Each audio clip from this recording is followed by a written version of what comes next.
Joining us today on the Everymen podcast is our friend. He's a guitarist. He is a voice actor. He really needs no introduction.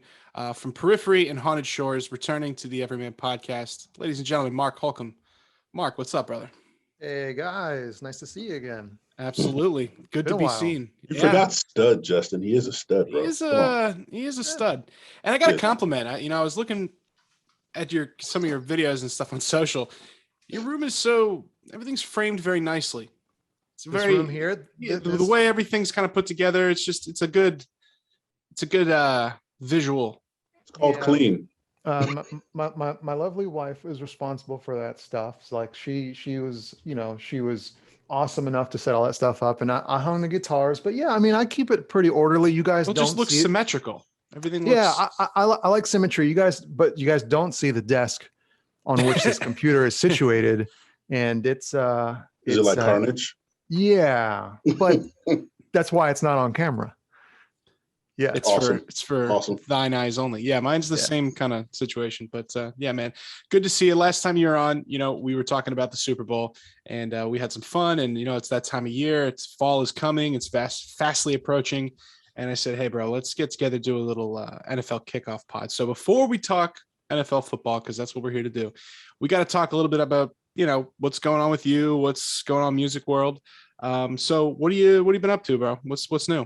Ooh. Yeah, man. I mean, ever since we last did this, things have been crazy. Yeah, we did this, like you said. Did we do this right before the Super Bowl? We did one right before. We did a prediction, and then we did. There's the Super Bowl. The Super Bowl prediction show was our last. Yeah, our last one. Man, yeah.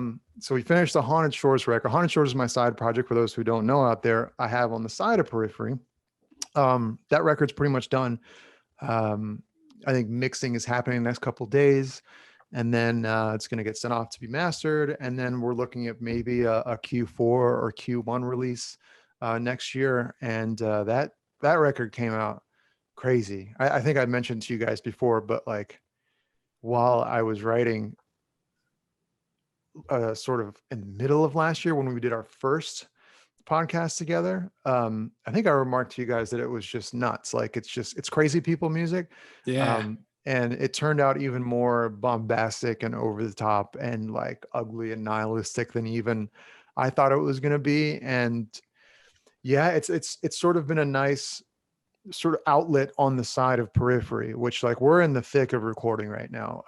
Periphery we've been meeting up every couple months to write for the record, and it's a big, sprawling, ambitious album that's going some places that I think are pretty unprecedented even for us, because I think what we did with Periphery 4 was so we're all so proud of it, and that's the one record that I can go back to and still be like, damn, that's pretty good, and the rest of our stuff, yeah, like I don't hate it.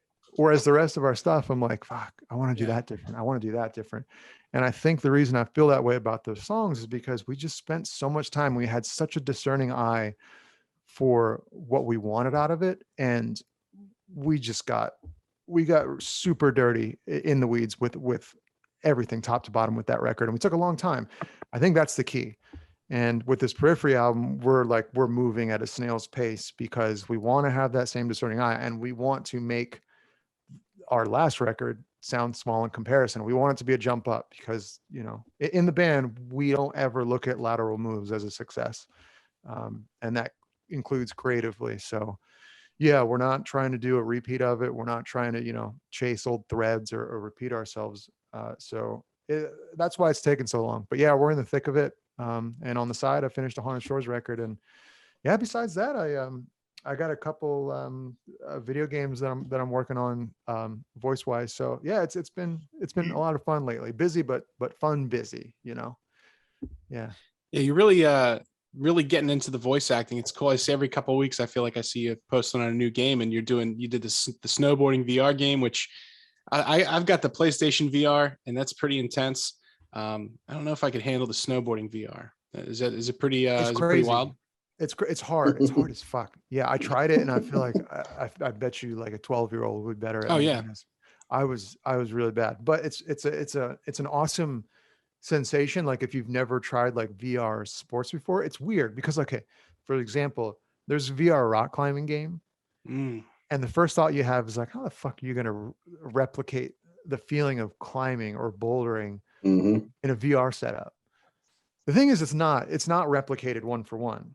It's a completely different sensation, but just a shitload of fun nonetheless. So nice. Yeah, it's like you go pick up NBA 2K21 or something like that, and then you expect it to feel like basketball. It's like, no, it doesn't really feel like basketball, but it's just fun because it involves the sport that I love, So yeah, it's a lot of fun, man. You should go check it out. You got to have an Oculus Quest though. It's not on PSVR. Yeah, it's a standalone system, which is pretty cool.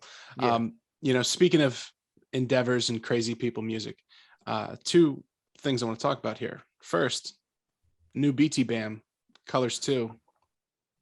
I haven't heard it. I haven't heard it yet. I'm such a bad friend. So I admittedly, it took me a couple days because I was just having some really chaotic days and I was always needing to kind of come down. And it's hard to come down for me because I just get I'm listening to it so intently, and it's like a workout. It's like a mental workout for me to listen to a BT Bam record, a Periphery for that matter. Pretty much all the music I listen to is like strenuous to me, but in a good way. Something about you. Yeah, it sure does. No matter what it is, but Colors 2, wild. First concert I got to see back at the TLA in the beginning of August was BT Bam. It was their first show at the TLA's first show back. And it's great to see them on tour and, doing their thing, but highly recommend you give it a spin there, buddy. I really should. I hear what you're saying. It's like a mental commitment to get into a record like that because it's going to be and I can't just listen to like one or two pieces of it. You've got to give it the whole, sit down, have a beverage. Over time, I've discovered that a lot of Periphery's fans tend to be analysts, programmers, mathematicians, scientists, engineers. Like, it runs the gamut. And every time I meet somebody from that kind of field, I'm just like, dude, it figures. Like, and then they always like Meshuggah, or they always like Dream Theater, or Beat the Berry to me. Perfect. They like, when they enjoy something, they feel obligated to like actively or passively study it while they listen to it. And I think that's such a cool, relatable way, because that's always how I've been. My relationship with music has always been analytical to a degree, even though sometimes I just like want to put on Pantera and like headbang.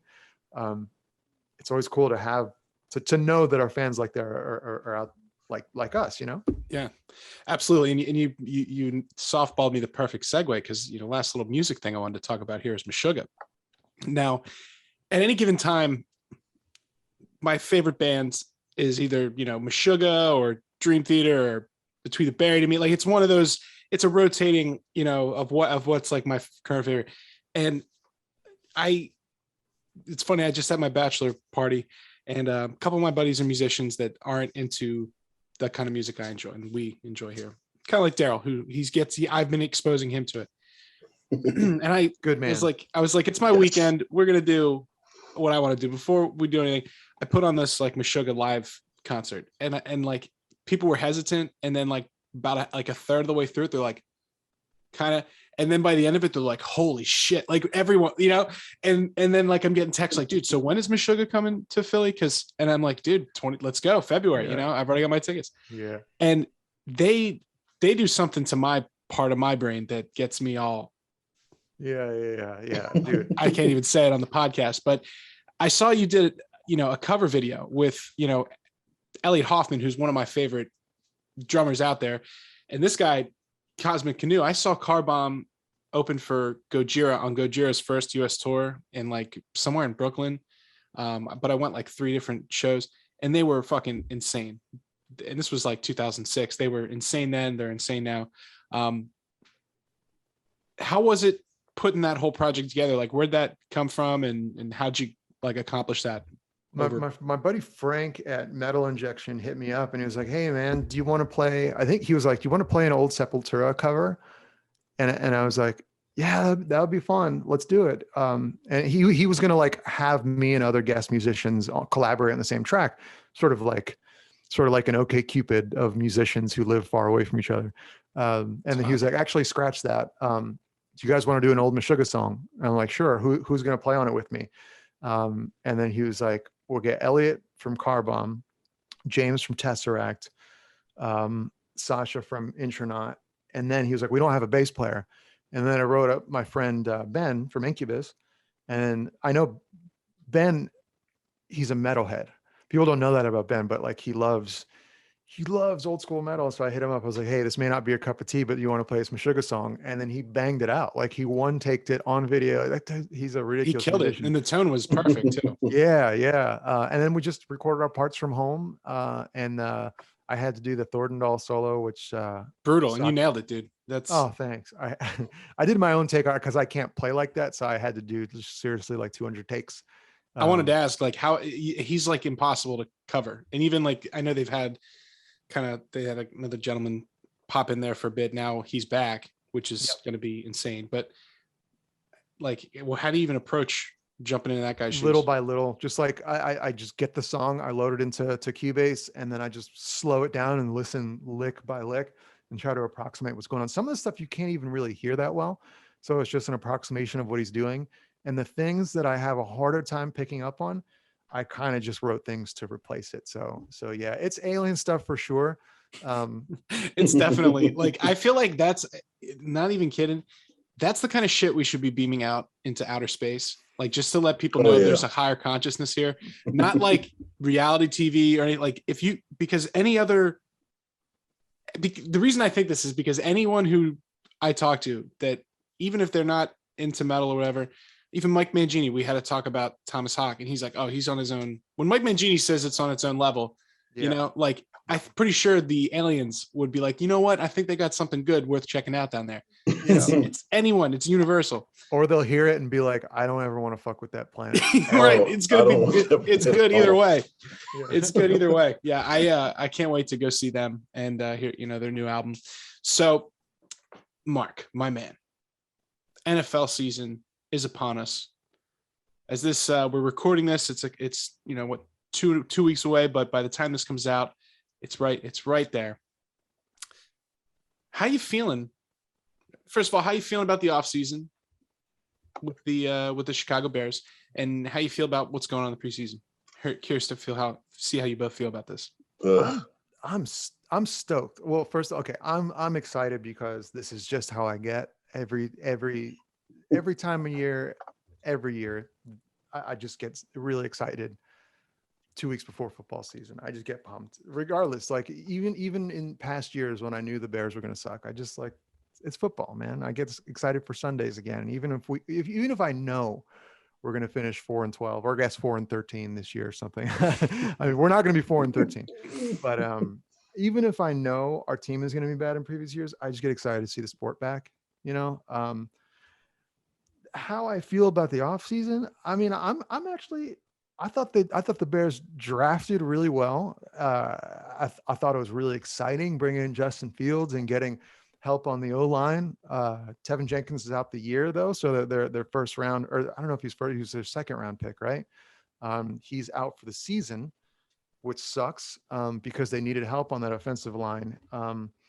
But I mean, all in all, it's been a really underwhelming preseason. And Matt Nagy, their head coach, came out and he named Andy Dalton the week 1 starter, which I don't know. I'm curious to get Daryl's take on it. But like, my first thought was like, was this guy watching the same game as the rest of us were? I know. Like, was he losing the game these first 2 preseason weeks? Because like there was one quarterback who looked markedly better by anyone's degree of measurement through those first 2 games. And it's like, I just don't, unless we're missing something, unless there's something behind the scenes that we're not seeing, or if they just don't want to put Justin Fields on primetime being chased by Aaron Donald in week 1, I don't know. But it's just puzzling and baffling. And then to see Trubisky carve us up for 4 straight touchdown drives in that preseason game was like, it just got this like really weird thought spinning in my head. And I fucking hate when I go online and like I see people trashing Matt Nagy and like, oh, Trubisky would have been a great quarterback had Nagy not mishandled him and like miscoached him. I hate that kind of armchair quarterback stuff. But at the same time, it's just like that happening, Trubisky breaking out, and then the Dalton thing. I don't know. And then the offense just looks stagnant still. I know like a lot of our best players have been hurt still. Like you haven't seen Allen Robinson, you haven't seen Tariq Cohen, you haven't seen David Montgomery, you haven't seen a bunch of guys, but it's a little worrisome. I won't lie. It's a little worrisome. I'm forever optimistic because because Justin Bears Fields, fan. yeah, like just trying to be supportive for my team, and I'm definitely gonna be there week 1. I'm gonna be watching that game top to bottom. I'm gonna be rooting for Andy Dalton like his biggest fan. But it's a really weird time to be a Bears fan. And meanwhile, you see Urban Meyer basically saying Trevor Lawrence is our number 1, and like you see these other first round quarterbacks, Mac Jones is apparently going to win the starting job over Cam Newton in New England. Yeah. They were just here, actually. The yeah? Patriots. They had a tour. We toured them last week through NFL Films. Oh, damn. Yeah. Yeah. I mean, in person they look fucking impressive, but I mean, yeah, we'll see what the season ends up being for him. So yeah, I mean, I'm surprised Cam's not going to be the starter there. Well, Jones, they both look pretty good this preseason, but I thought it was interesting for Belichick to basically, I mean, they haven't come right out and said it, but I've read some articles that there's like rumblings that Jones is going to get the week 1 nod. And it's like, what does Fields have to do? I mean, I know he hasn't like been Tom Brady or anything in the preseason, but he's shown enough. He's shown enough to make it really obvious. What do you think about it, dude? I'm curious to hear. It's a very Chicago Bears thing to do organizationally. That's just, they've been doing it forever, since I've been there playing to now. Like that's just kind of how they handle things. There's always a question mark, and that question mark is always the fucking offense. There's always something going on. Whether think about it, like over the last 10 years, there's always something going down with the offensive line, and there's an issue at quarterback. And the defense is pretty much solid. You know what I mean? Like that's just always how it's been. To me, you come out against the Dolphins, you win that by 7. And I was worried because I was like, we only blew them out by 7. You know what I mean? Like what, come on, man. And then you get, I'm not even saying what I was just about to say. You get raped literally by the Bills. Like come on, man. Are you kidding me? Yeah. Are you kidding me? By Mitchell Trubisky. But fucking Mitchell Trubisky, man. Like, are you serious? Yep. Like you a nuclear explosion went off in Chicago to get rid of the man. He goes to the Bills and he comes back and he just forks us up and down the field, man. Come on. That was shocking. I have a theory, and you guys let me know what you think of this. So ever since Fields was drafted, this was early in the preseason, like training camp. Nagy day 1 was like, Andy Dalton's our starter. Yeah. And to me, that's what I mean. That's that bear shit. Yeah, it is bear shit. I'm like, dude, why would you say that day 1? Like, why don't you have a competition? This is the most exciting thing that's happened since Khalil Mack left Oakland and came here. And it's like, why would that be the thing that you're putting out there rather than have a competition? Because competitions are always good for quarterbacks. And like, part of me wonders if Nagy's not just being a contrarian or sticking to his guns out of stubbornness, like he knows. He's got the ego that he's like the offensive whiz. Yeah. Look, the best thing for a young quarterback, reps, confidence, and absolute damn certainty. Young quarterbacks need it. And everybody we get behind the gun that's young does not get it. It just never fucking happens. And then there's a problem. And that problem becomes development. And then it stalls the process. Or we'll stay with them for a few years, and it'll be a quarterback battle, and then there'll be rumblings about this guy was a bust. And they'll go to the Bills and fucking ass rapers. And that's what will happen. You know what I mean? It's just like it cooks my grits because I'm gonna be a ride or die Chicago Bears fan, no matter what. That's just the squad. I mean, that's how it is. But dude, Rams, Bengals, Browns, and Detroit. Or is it Raiders? Browns and Detroit. Like, if we can get past 4 teams to start, then that blows that whole 4 and whatever that we all like go into the season with, right? If we can get past 4 teams, we have a chance. We have a chance. I'll tell But you, I'm I not. would be celebrating in the streets if we came out of that 2-2. You know, Oh like my God. just Oh my God. give me 2-2. I'll tell you what, That's I think with I watched that preseason, the second preseason game there against the Bills, and that offensive line that was not good. That one hit No. that Fields took, I was like, holy shit, that was like scary. His helmet flew off. Yeah. And that could have really gone bad. And he was completely unprotected. And then it happened again with the free safety where he just flew right back in there. And like in a real game, like Aaron Donald's not going to pull up. You know what I mean? No. Not because he's a dirty player, but because he's a winner. He's a dominant player.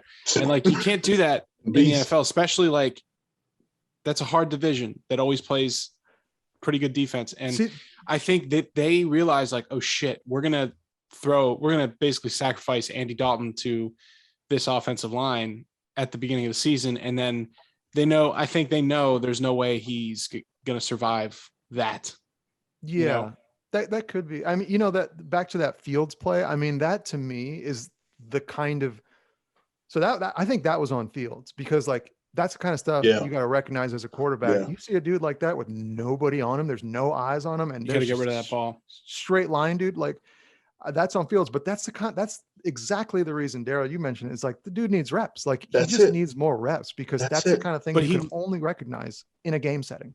And he looks like he gives you a chance to win. Like he's got, even in, you know, they're getting routed and like he's still slinging the ball. And I don't know, he looks, I mean, I don't think he's, you know.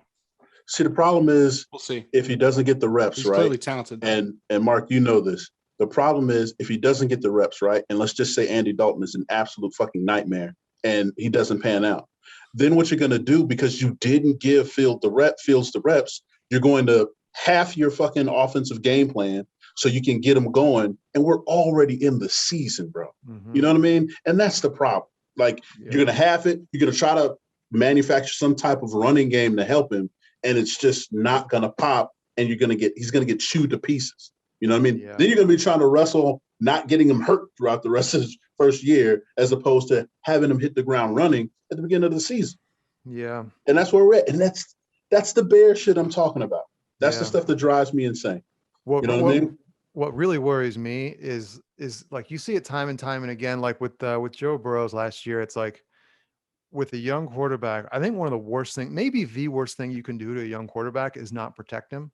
And the Bears are looking sketchy right now on that O-line. And absolutely.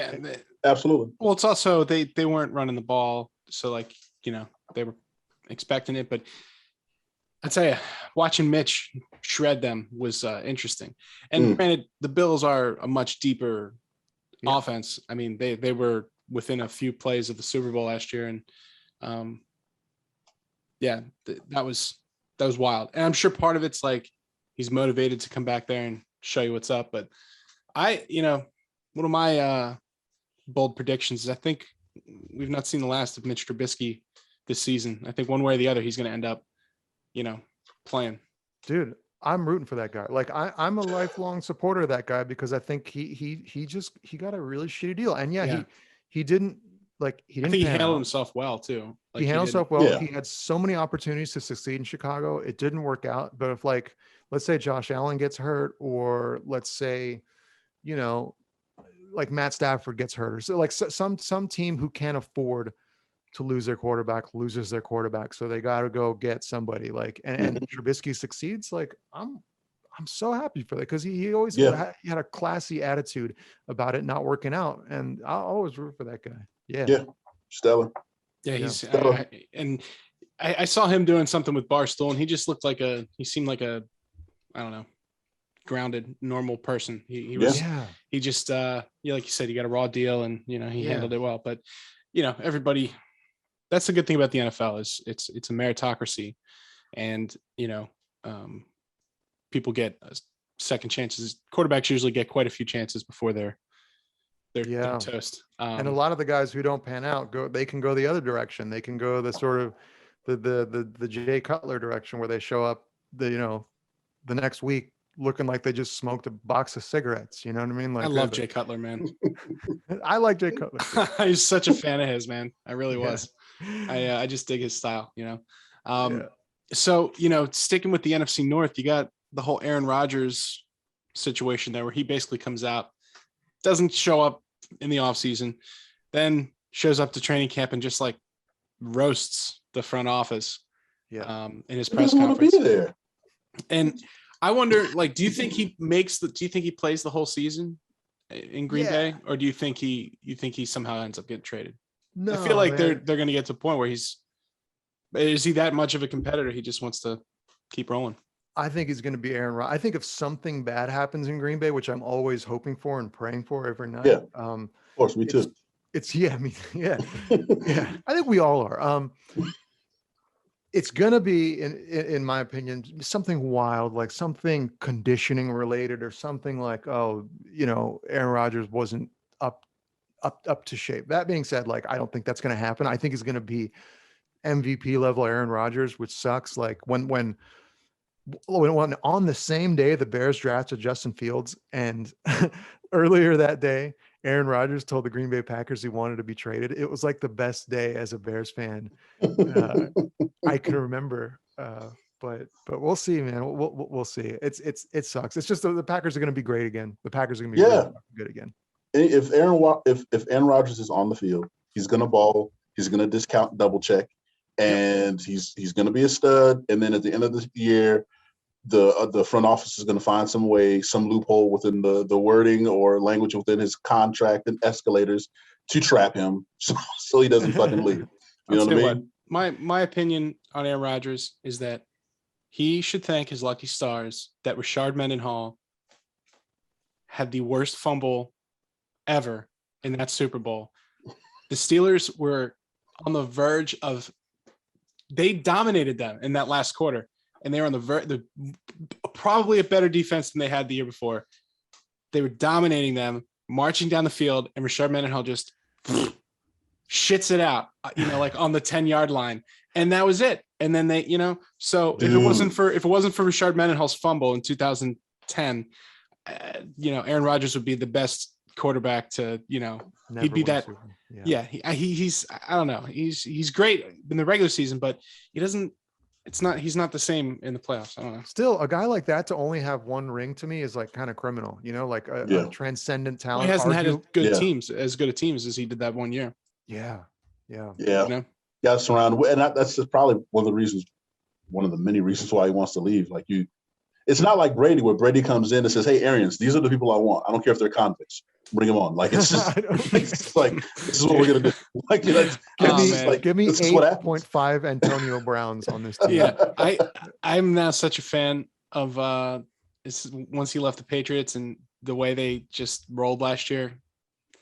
Such a Tom Brady fan now. I support him. I was a hater. Speaking of your Steelers, but but I can't at this point. It's like I'm a fool to deny his greatness. It's like he's great. He's the best. But what about TJ Watt though? Did they give him his money yet? The rumor is that they're about to make him the highest paid defense player in the NFL, which I mean, hard to argue against. I kind of am shocked he didn't win Defensive Player of the Year last year. Was it Aaron Donald last year though? Yeah, it's hard though, man.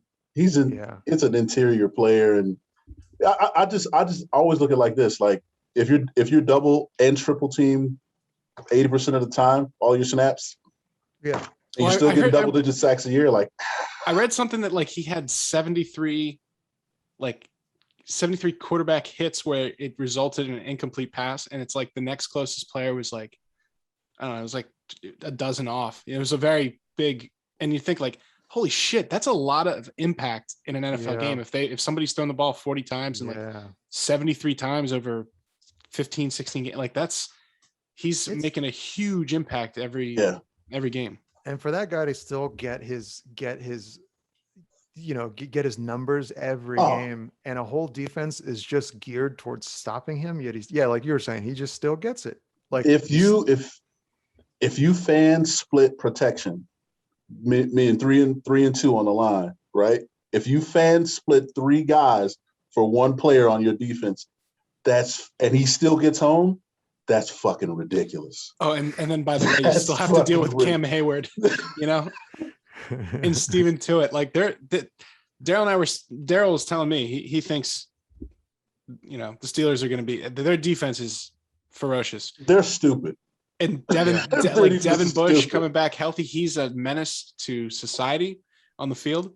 And they still got Minka Fitzpatrick, right? Hell yeah. Yeah. Oh. Yeah. Joe Hayden. That kid's a stud. Yeah. Stud. Yeah. Their defense is just stacked. And it's like everybody, I'm used to the Ben disrespect. It's been pretty much his whole career, even when he was like leading the league in passing yards.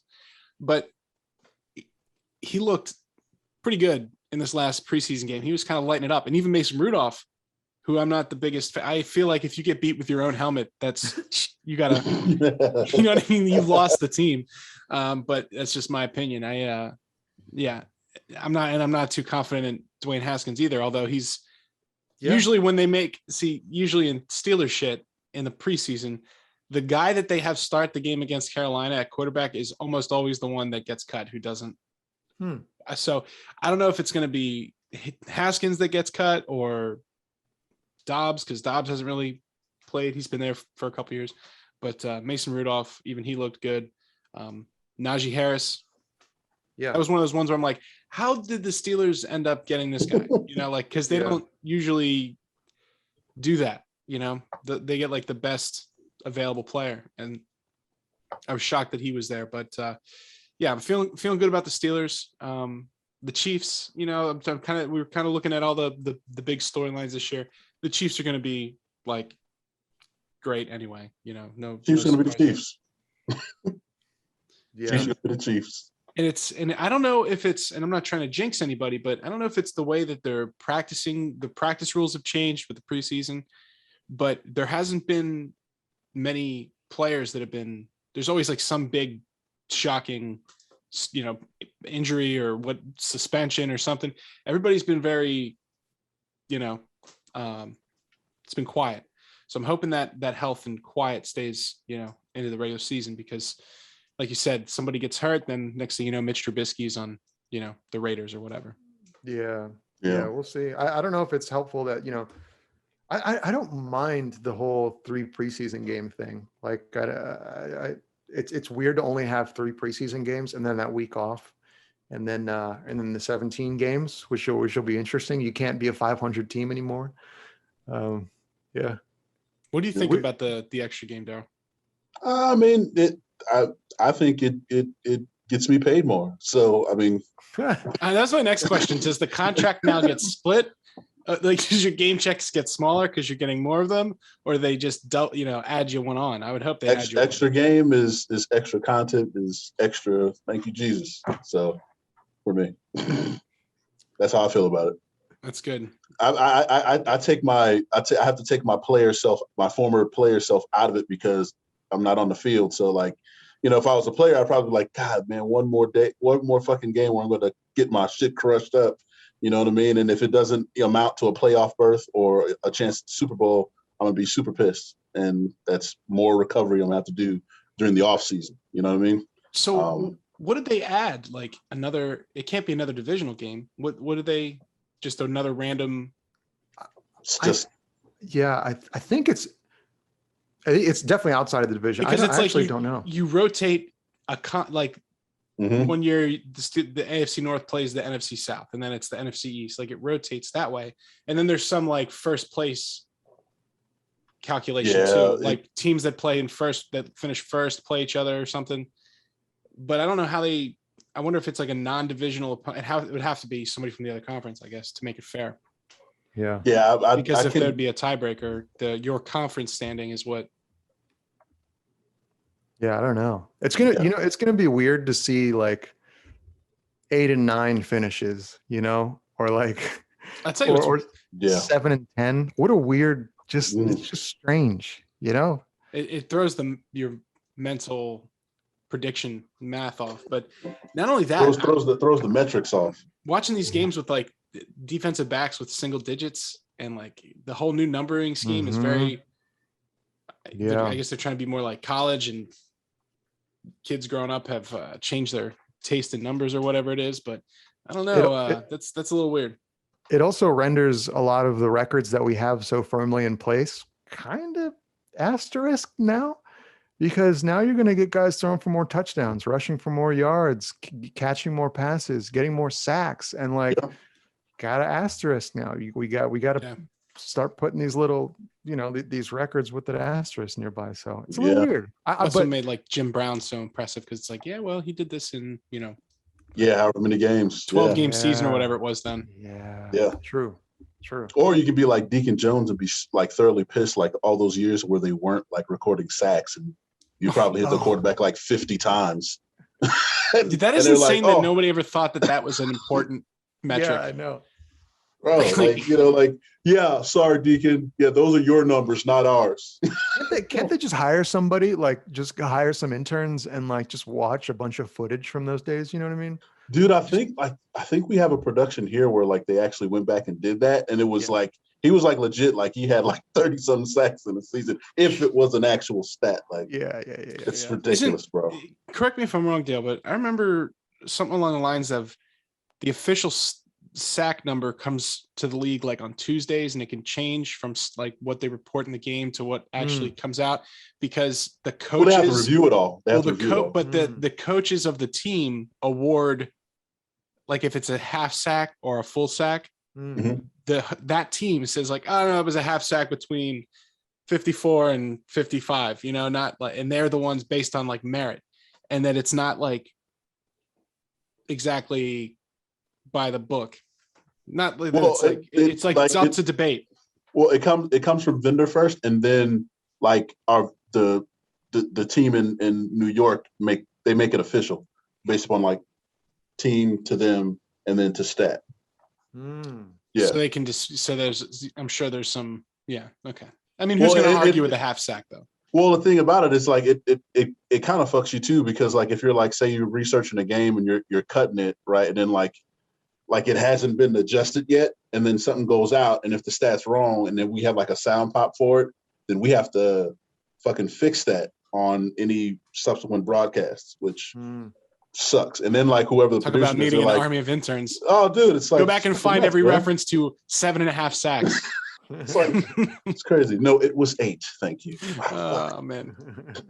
Yeah, it's there's got to be interns crawling at every level, of these teams, and interns. They're always trying to. Well, like I mean, every NFL franchise is trying to outsmart the next and get the next. Like the legend of the loophole master that works for the Patriots. That's like some guy Bill Belichick knows from MIT. That's like not even like a football guy. He's just some genius. Like everybody's got some is trying to get an edge. Analytics. I tell you what was bold, and this is sensitive subject, but this part is odd to me. That I'm watching the NFL top 100, players bit, and then they mentioned Deshaun Watson, and it's like, I'm pretty sure that's our boy EJ on the video. Yeah, he does everything. Shout out to EJ, Everymen voice legend, and it's like no one knows what Deshaun Watson's future holds, but he's great, and it's like odd messaging. So here's the thing choice too, of is words. Like something like that happens, right? He's on, and then like once his future is determined, however that goes, if it's not favorable, then somebody will be recutting that top 100. Yeah. That's how it goes. I was just shocked that made it out. That nobody was like, hey, maybe we should avoid this guy for a while. Let's clarity. just in case. It's like it's not a thing until it's a thing. That's kind of how it's always been. You know what I mean? Yeah. And that's like top down from the commission, man. Like it's we were doing our own internal investigations type deal. So until innocent until proven, whatever. It's like when the Madden game comes out and Tim Tebow's still in the Jaguars, because that came out between the. It's definitely not like college, where like if there were even rumblings of something, they just like kick you out of the university and like ask questions later. So contracts. Yeah, it's an interesting year, and I think the momentum at the NFL. I think I said this last time we talked, was they had the best consistent presentation without fans. I felt like the NBA was just, I couldn't get into the NBA without fans. Much more so once they brought that back this year. But, you know, the NFL having fans back is going to kind of change the dynamic. And they experimented with a lot of stuff last year, like the Nickelodeon thing. You know, they had a game where Pat McAfee was doing commentary. You know, they experimented a lot, learned a lot of stuff. And I think I hope we're going to see more of that kind of pushing the envelope with the presentation thing. Well, I'm like Mark. I'm excited just for football to be back around this time. Just like you, like when you like 2 weeks out, you're like, shit, it's coming. We're here. You can smell it. It's in the air. Like, you know, all your buddies are talking about it. Your family's talking about it. And, you know, if you have any type of affiliation with the league, somebody's going to be calling you to say something. You know what I mean? But the most part, football. Like, oh yeah, hell yeah. And I'm ready for fans to just holistically be back, because fans add something to the game. And again, don't get me wrong, we had them towards the tail end of last year, but it's not the same as a week 1 kickoff. And I mean, we pumping in crowd noise when there's nobody in the seats just to kind of facilitate something for broadcast. And you know, COVID is roaming the land and owns it. It's just eerie and weird and body snatcher like, and I don't fucking dig it. And it changes how you produce. It changes how you edit. You don't have cutaways to just like those awesome shots of like the hometown team fans just like losing their minds. No sound, just empty fucking seats. And it's super depressing, bro. Every highlight we've done this year it started with a world besieged by COVID-19. It's just like, son of a, oh man. But it won't be like that anymore. So yes, you know? Yeah. Home field advantage is a thing again, you know? Oh my gosh, right? Yeah. And it plays such a dramatically different role in football than other sports because it actually affects the game, you know? Like actually on the defensive end affects the game. And it's not like in the metaphorical sense, like, oh, it pumps up the players, which it does, but it's like, it actually has a real tangible effect on the outcome of a game. And yeah, I'm just excited, man. And even if the Bears come out and they're just a disappointment, or Fields underwhelms, or Nagy gets fired, or whatever, even if it's the worst season imaginable, I'm just excited to see football again, man. I just don't want to see Aaron Rodgers win a Super Bowl. That would be great. Yeah, as you get older and as a football fan, your priorities start to become more aligned. Yeah, man. You know? Packers success, Bears success. Yeah. You don't want your baseline fucked with, man. Yeah. I'll go with the average for both. Yeah, it's the best. And now as we wind down here, I want to kind of get some bold predictions. And I'll go first with my bold prediction. I think PJ Walker, the quarterback for the Panthers, Temple guy, number 1, who Matt Rule, Temple coach. Number 2, XFL guy. He lit up the XFL. He's been hot all preseason. I think PJ Walker is going to have like a wild year. That's my hope. Really? That's my big. That's what I'm talking about for a hot, bold, spicy everyman prediction. I think PJ Walker on the Panthers is going to have a great season. So you think Sam Darnold? So you think Sam Darnold is going to crash and burn pretty early? Yep, I think PJ Walker has, because I got really into the XFL because the XFL somehow, it was crazy and surreal. They got a hold of us, wanted us to come cover their opening game. I went down there. Shane McMahon's there. Like, I love the XFL, the whole idea of it. I've got a credential with my face and the XFL logo on it. It's insane.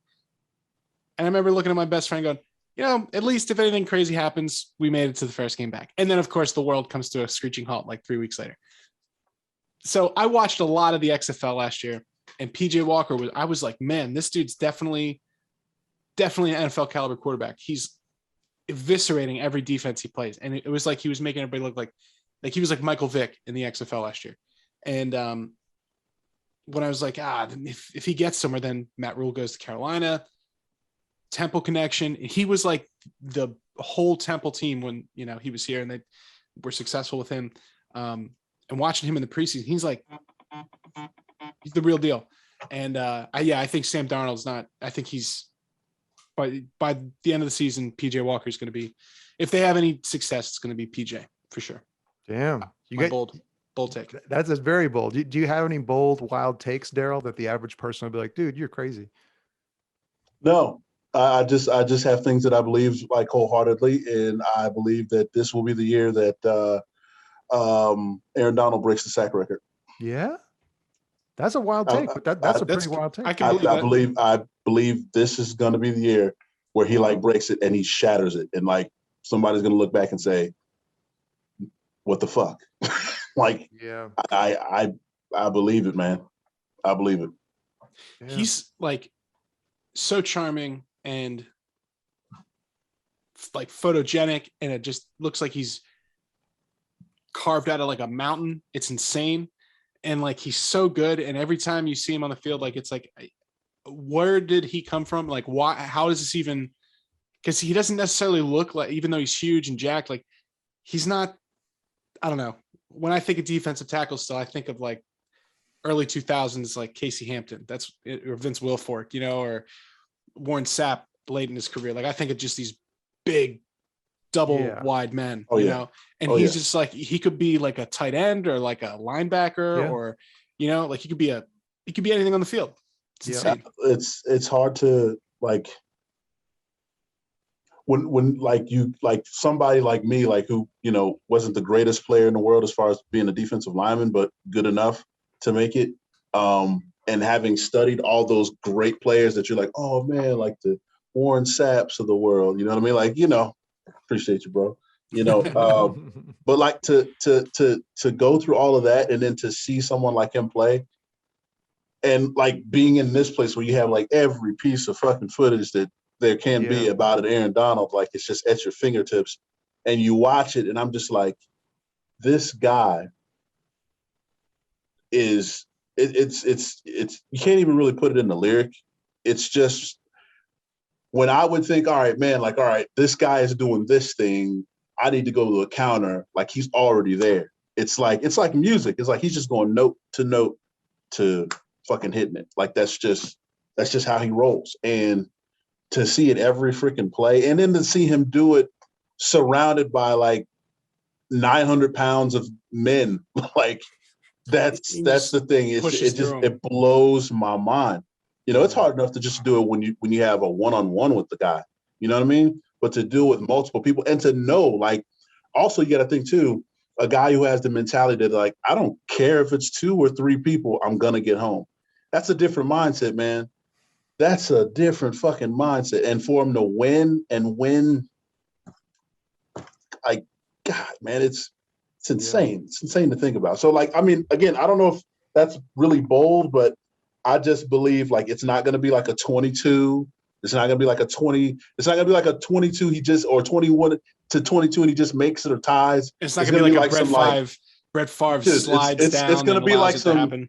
It's going to be like some. He breaks it, and there's like still like 3 or 4 games left in the season, and then like people are going to be like, he's going to absolutely fucking destroy this thing. And I don't know, you know, it's going to be like we might have to go back really and extend the sack thing to give Deacon Jones a chance to see if that was like some real comparison like that. Who, yeah, that's. I can see it. I believe it. He's nailing. Yeah. What do you think, Mark? What's your hot take, bro? I was like thinking about it while you guys were talking, because I was like, do I have any wild takes? But I think I do. Like I think I do. I have a thought that the Saints are actually going to be really good with Jameis Winston. I think this is the year that like he looks good. Everybody starts to respect Jameis Winston again. Because remember, like he was exciting for a long time. And like speaking of like quarterbacks who never like he had a lot of excitement, and then the turnover prone reputation kind of followed him around, and then we kind of forgot about him. But he has looked pretty good in the preseason. He made a couple of ridiculous throws the other day. And it's like, I think it's being marketed as this like quarterback battle. It's competition between him and Taysom Hill, but it's like, that's not really close. Because like Taysom Hill is not, I mean, like as he doesn't have the physical gift that he has when he throws the ball. It's insane. Taysom Hill is an important cog in that machine, but he's not he's not a franchise quarterback. And like, I'm not saying Jameis Winston's a franchise quarterback, but we've seen him do some things that are freakish. Yeah. And he's got Sean Payton now over him. And that's only a good 2 thing. years too. Now it's not like, Yeah. he's had a Yep. full cycle. Yep. Yeah. So that's a good take. I see it. And I think a lot of people are kind of clowning that situation. Yeah. The Saints, like, he's got Michael Thomas, right? Is there something going on with him too? No, Michael Thomas is still there. Alvin Kamara is still there. It's like their defense is still their defense. Like Kamara's. Defense, baby. Oof. Yeah. And it's not like Cam Jordan. Yeah, exactly. And it's not like Drew Brees was lighting it up, anyways last season. So it's like, and they were still a good team. So it's like, I think that team's still going to be kind of scary. I think Jameis Winston is actually going to start to get some respect around the league again. That's maybe that's not the hottest take, but yeah, that's all I got, I think. That's pretty damn good. I like it. I like it. Yeah. I like it, Mark. I'll tell you what, man. Not only am I happy that you're here, I'm happy that we're here talking football. It's always a pleasure to connect with you just about anything, let alone, the game that we all love. What's the best way to keep up with you on your adventures and for people to keep an eye out for your new music? Instagram's the only way. At Mark Periphery on Instagram. And new Haunted Shores record coming probably fourth quarter this year, I would say. And the new Periphery record's going to be even longer than that. We're going to take our time. It'll be out when it's ready. Yeah, exactly. And don't expect any live shows from us anytime soon, because we're not trying to get caught up in this whole, plan a tour 4 months out and then have a bunch of shows canceled and then try to keep doing it and then just scrap the whole thing a weekend and then lose 25 grand. No, we're going to take our time. Yeah. We're going to take our time. So talk about a bold take there. That's a bold take. There you go. That's a bold take. Mark, my man, as always, dude, it's a pleasure. And we'll catch you soon, man. Thank you, guys.